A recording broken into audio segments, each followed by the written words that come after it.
everybody, it's Dr. Erin. From time to time, surprise, I actually do book reviews for our Abbey Research Reads sister channel. And I'm here today, as you saw, to talk about the book Quiet, The Power of Introverts in a World That Can't Stop Talking by Susan Cain. This book is one I read a few years ago and really helped me in my journey to better understand my own introversion.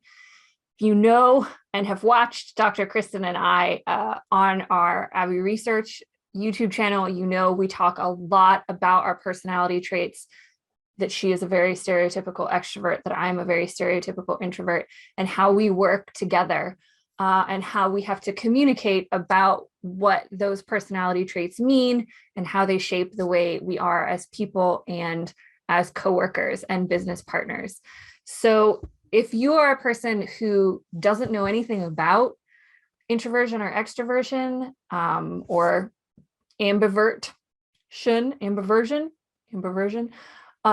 then Susan Cain's book is such a great place to start. It is really my Bible on introversion. She does a great job of giving you the context for personality traits, why we have this idea of the extroverted ideal, especially in American society.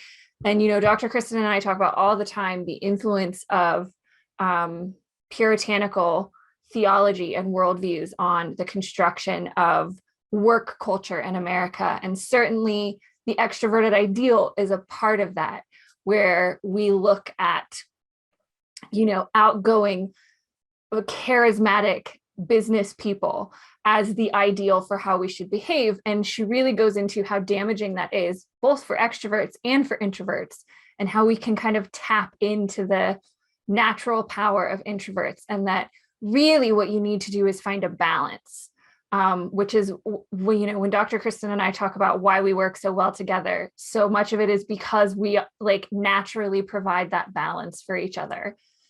So I really recommend this book. It's an easy read. She's very clear in the way she lines everything out and the way she talks about what it means to be a leader and what leadership qualities we define culturally.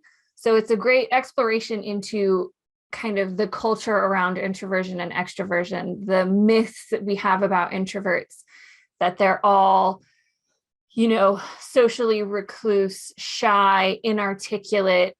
It's really when really the difference is the way we process energy and how we need to process information. So, this goes into a lot of the work we do here at Abbey Research, where we talk about making sure you have different workspaces for people and making sure that you understand the individual humans you're working with. Dr. Kristen is super great at thinking on her feet and kind of spitballing ideas.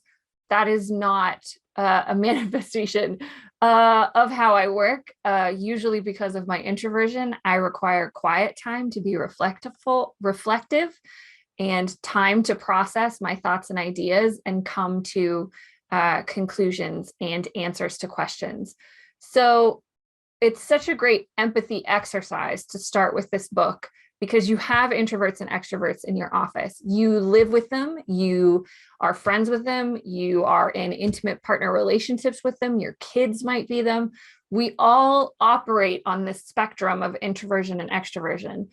And the more we understand each other and what it means to be an introvert or an extrovert and where you fall on that spectrum, we can just be better humans to everybody. We can be more empathetic as an intellectual posture to what those people need and value to move through the world. And similarly, what you need and value as yourself to move through the world. So I highly recommend Quiet, The Power of Introverts in a World That Can't Stop Talking. It's one of our Bibles here at Abbey Research, and it should be on everybody's shelf because it's such an important thing to understand about humans that we don't often spend a lot of time talking about.